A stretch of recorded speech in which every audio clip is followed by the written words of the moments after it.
welcome back to another video. Bit of a different one today, but over the weekend I went to SUZUKA Circuit to watch the Formula 1, and this is a little video, very short, just showing a few pictures, a few videos that I took, and yeah, testing out my Fujifilm X-S10, doing some panning shots and blurring the background and having the car in focus, things like this. So yeah, really enjoyable weekend. I hope you enjoy the video. It's very short, but I really wanted to show off these pictures from the F1. And I did want to record with my DJI camera, but in the end I opted to enjoy the weekend and yeah, just focus on relaxing, taking some clips and pictures with my Fujifilm. So yeah, I hope you enjoy this week's video, and after this it will go back to the normal content of travelling around Shikoku and the nearby areas like Hiroshima. I went up to Himeji, Osaka, Kyoto. So yeah, hope you enjoy this one, and yeah, like and subscribe if you did, and yeah, let's get into the video.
So now I've shown you a few videos with my Fujifilm, I'm going to talk a little bit about the weekend. So on this map you can see the west area in orange, and this is the area I could enter with my cheap ticket. It was around £80 for the whole weekend, which is insane for under 23-year-old. Normally it's like £130.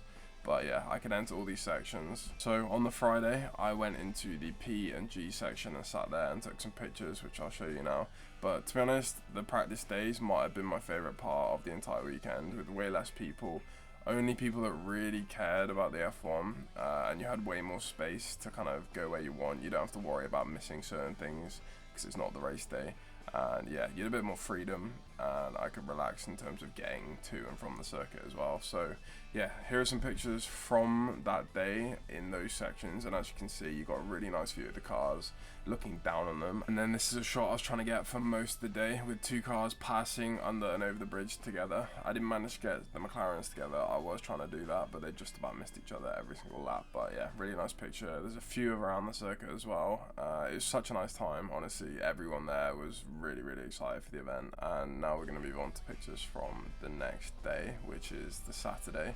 A little bit busier, not as bad as race day, but you did have a lot of fans even in practice 3 that came out. And for this part I sat in the spoon section right on the far corner in the top left. You had a really nice view of the spoon curve and then also the straight as it exits, so you see the cars coming around and then exit all the way down into the next section. So yeah, I definitely recommend it for only £80, obviously for under 23. But yeah, for £80 you can't go wrong for the whole weekend. But yeah, most of my videos that you saw at the start were from that section, so you see them enter, go around the curb and then head off down the straight. There was a fence in the way, and I will say my Fujifilm X-S10 did struggle to kind of keep focus on the cars as that fence got in the way as I travelled around and followed them through that curve.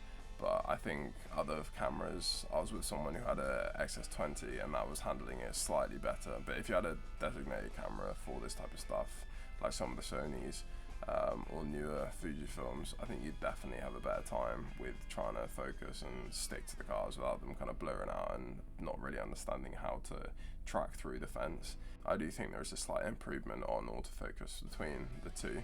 But yeah, they're not the most optimal cameras for that kind of job. But you know, just as someone who is going around Japan doing photography, and this is just kind of like a one-time thing, it's definitely good enough, and I'm pretty happy with the results. You can see here, if you don't focus too much on like zooming in and looking at the cars and how sharp they are, it doesn't really matter too much. And next time I do want to go to a different section in the track, maybe pay a little bit more, go to one of the grandstands or the main straight. But yeah, we'll see if that comes next year or the year after.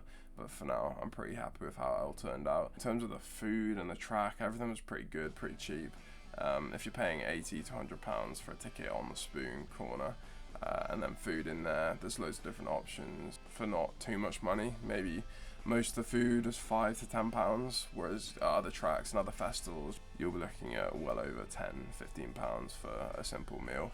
One thing I will say, the traffic coming off the circuit as the race ends is pretty obvious, but it's insane how busy it gets.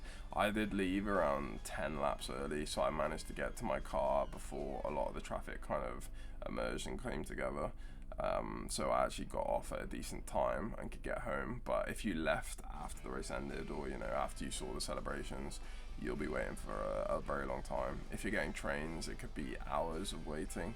I did see a few clips online, and yeah, it was pretty bad, but I mean, what do you expect from this event? You've seen a few pictures, you've seen the video at the start of, the drivers going through on their parade and a few of the cars going around the track.